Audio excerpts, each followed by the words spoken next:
Il y a 3 ans, j'ai commis la pire erreur de ma vie. J'ai arrêté de méditer tous les matins. Alors c'est sûr, j'aurais pu te faire une vidéo pour t'expliquer les 3 bénéfices de la méditation, mais aujourd'hui j'avais envie de faire les choses un peu différemment. Ce que je voulais, c'était plutôt te révéler ce que ça m'a coûté d'arrêter de méditer au quotidien. Revenons d'abord en 2018. À cette époque-là, je tombe sur les vidéos YouTube d'un gars quelque part en Asie qui parle de développement personnel, et dans une de ses vidéos, il présente un livre. Dans sa voix, il n'y a pas du tout d'hésitation, c'est le livre qu'il faut lire si tu veux aborder pour la première fois la pratique de la méditation. Et moi à l'époque, je cherchais quelque chose, pas forcément à me mettre à la méditation, mais ce que je voulais c'était un peu plus de calme, un peu plus de sérénité, et en fait un peu plus de paix intérieure. Et puis surtout, j'essayais de comprendre et d'apprivoiser l'émotion qui était la plus problématique et douloureuse dans ma vie à l'époque, et qui l'est toujours encore aujourd'hui, la colère. Alors ni une ni deux, je fonce acheter ce livre, et puis je reviens et je le dévore en à peine 3 jours. Et dans ce livre, je découvre un exercice simple mais puissant. Cet exercice, l'auteur il en parle comme d'un chemin vers la pleine conscience, un état presque magique, libérateur, miraculeux même. Je commence à pratiquer tous les soirs, je m'allonge dans mon lit, et puis je respire, et puis je compte mes respirations. Je commence à peine à toucher du doigt ce que l'auteur signifie par pleine conscience, mais je sens qu'il y a des choses qui commencent déjà à bouger en moi. Et puis quelques mois plus tard, toujours inspiré par ce même gars sur YouTube, je décide de partir en voyage en Asie, et là, me voilà arrivé à Kuala Lumpur, où je continue à pratiquer, et je commence à installer un véritable rituel de méditation.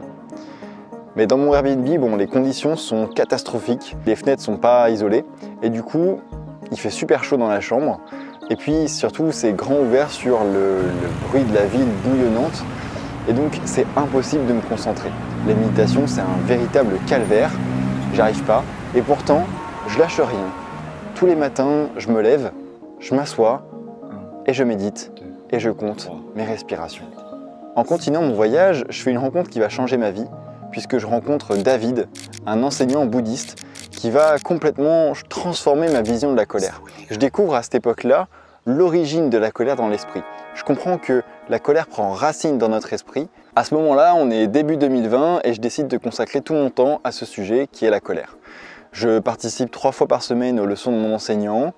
Je décide de créer des vidéos sur la colère. Je décide d'écrire des mails sur la colère tous les jours. Bref, je pratique au quotidien pour essayer de comprendre, pour essayer d'apprivoiser la colère, parce que je veux essayer de voir si je suis capable de l'apaiser, cette émotion, si je suis capable de mieux la comprendre et de mieux la gérer.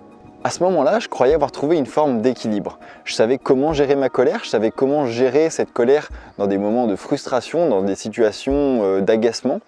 En fait, j'avais atteint un certain niveau d'attention, un certain niveau de présence qui me permettait aussi d'arriver à voir venir la colère, un peu comme on entend l'orage qui gronde au loin. Mais tu sais quoi? Rien ne dure éternellement. Quand je rentre en France, c'est brutal. J'ai plus d'argent, je suis complètement fauché, je suis de retour chez mes parents, les ventes de la formation et puis les vidéos, ça suffit pas pour vivre. Alors il faut que je trouve un boulot. Et je deviens vendeur dans un magasin de sport et la routine s'installe. Métro, boulot, dodo, enfin tu connais. Et petit à petit, je lâche ma pratique. Les méditations du matin se font de plus en plus rares jusqu'à disparaître. Je fais comme tout le monde, je vais au travail, je rentre tard le soir et je fais ce qu'il faut. Je range, je cuisine, je mange, je me divertis. Bref, je prends clairement pas le temps pour 10 minutes de méditation et puis aussi je choisis de privilégier ces moments avec ma compagne. Mais au fond, je sens bien que moins je médite et plus il y a quelque chose qui commence à s'effondrer en moi. Je deviens comme aveugle à mes émotions. Alors la colère, elle finit par revenir, d'abord par petites vagues, puis de plus en plus souvent, je me laisse aller à l'agacement et aux frustrations du quotidien.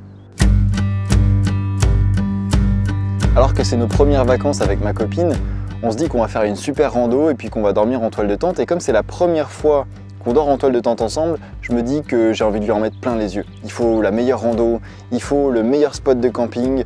Bref, j'ai envie qu'elle ait la vue du ciel étoilé, j'ai envie qu'elle ait le lever de soleil le matin sur les nuages. Et je me fais une image dans ma tête, mais quand on revient de la rando, on tourne en rond, on trouve rien, il commence à pleuvoir, on est les pieds dans la boue, et puis finalement, je pète un plomb. Je commence à hurler, je commence à m'énerver, je tape contre les arbres. Bref, je suis rouge, j'ai les poings serrés, j'arrive plus du tout à me contrôler.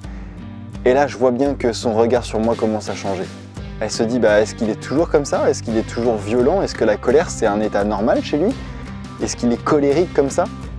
Elle sait pas quoi faire, elle est désemparée. Et moi aussi. J'ai perdu absolument tous mes réflexes, comme si ce que j'avais appris pendant 3 ans avait servi absolument à rien. Comme si toutes ces années de pratique s'étaient effondrées. À ce moment-là, tu peux pas savoir comment je me sens nul.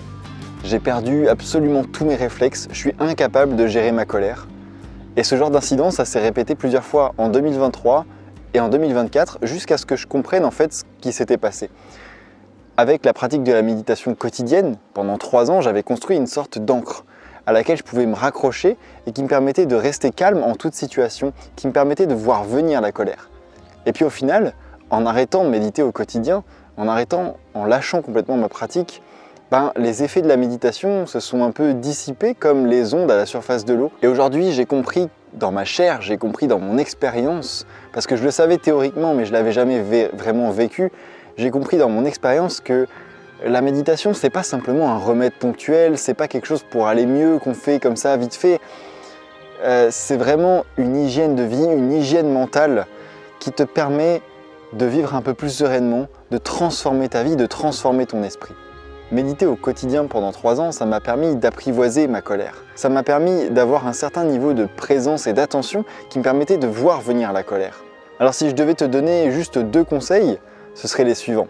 Déjà, t'attache pas trop aux bienfaits que tu peux ou veux ressentir en pratiquant la méditation parce qu'au début, ils seront imperceptibles. Au début, tu vas voir, il va falloir des années, il va falloir peut-être des mois avant que tu ressentes les effets bénéfiques de la méditation. Et puis le deuxième conseil, c'est que justement, sans ressentir ces effets, lâche rien. Continue de pratiquer, même si c'est que 5 minutes par jour.